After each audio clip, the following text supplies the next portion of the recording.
ошол Суперинфо гезитинин жетекчисин экономикалык кылмыштарга каршы күрөшүү кызматына суракка чакырды. Бул жерде сиздин жеке саясий позицияңыз менен гезиттин ишмердүүлүгүн алмаштырып же аралаштырып алышты деген пикириңиз барбы?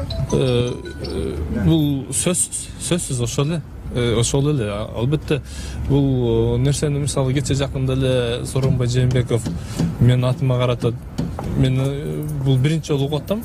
Буга чейин мен кайсы бир деңгээлде ойлочумда бул президенттин деңгээлине жетпеген же болбосо жетпей калган нерсе ортодо башка бирөөлөр ушундай бурмалап койду деген мындай кайсы бир ой болуп келгенде, анан кече жакында мен атыма айтпаса дагы так эле мага каршы багытты бербедиби? Мага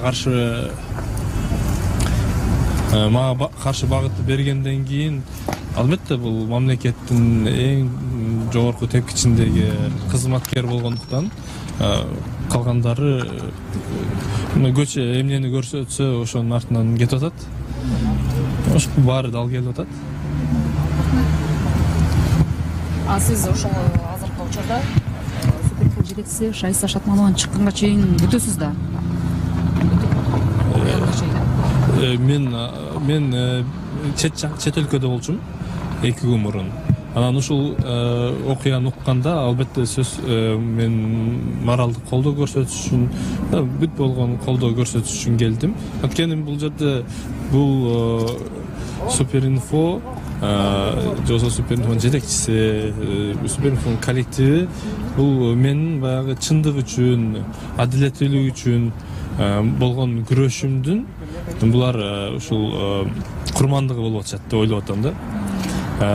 Албетте баягы мен мамлекеттен эчтеке уурдабасам, тескерисинче мамлекетке пайда келтирип, акчалай жагынан дагы, өзүм кызмат кылып дагы, анан жанагы кайсы бир туура эмес мамлекеттик структурада болуп аткан туура эмес иштерди бетин ачыктаган үчүн дагы, кээ бир мамлекеттик кызматкерлердин туура эмес иштерин ачыктаган үчүн дагы бул нерсеге өч алуу болуп атат.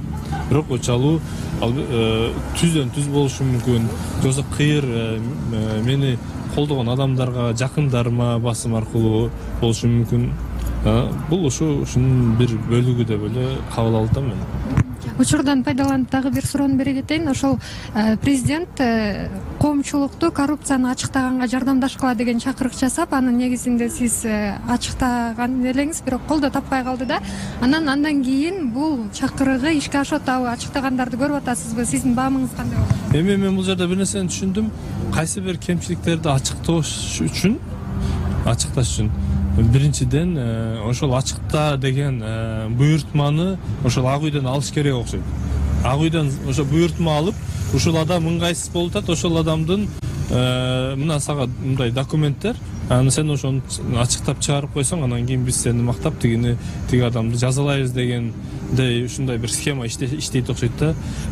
Жөн эле мындай жаран катары же болбосо мекендин патриоту катары кайсы бир туура эмес иштерди ачыктасаң, ал нерсе кайсы бир жол менен айланып туруп ошол Ак үйдөгү кайсы бир адамдардын кызыкчылыгына тийип калышы мүмкүн экен дагы. Мен ушундай чечимге келдим.